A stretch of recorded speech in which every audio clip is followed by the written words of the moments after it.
Music is always such a great thing in driving the emotion and the way that you feel. So with a video game, I think it creates a lot of excitement. It gets you fully immersed into the atmosphere.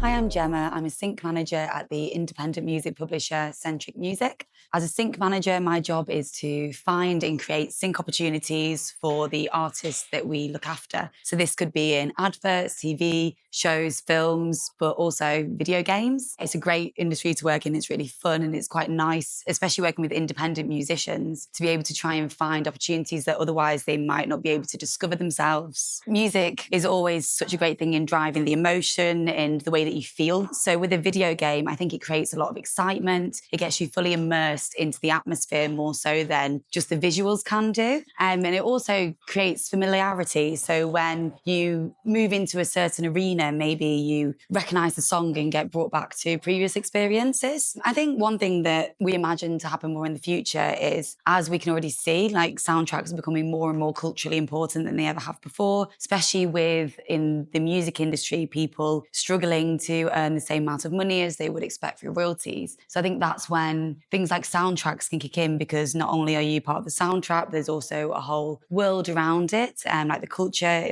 There's playlists on Spotify, people discover music, and it can unlock audiences that you'd never get your music to before. So I think with the future, I reckon more and more games are probably going to pick that up, and it's going to become more and more important, and new strategies are going to get taken in place. Maybe artists are going to collaborate more with video game companies. And I think the benefit of things not all being on console anymore means that games can adapt quite easily. Find what you're good at and what you enjoy doing. Find music that you really love making and feel good and confident in it. Find your niche. Get really, really good at your craft. Perfect your product. And then use that niche to sell yourself to video game companies. Because with anything in music, it's really difficult to pick a composer if they're a master of everything. So you're better to find one thing you're really good at. I think especially in such a competitive industry, it definitely helps.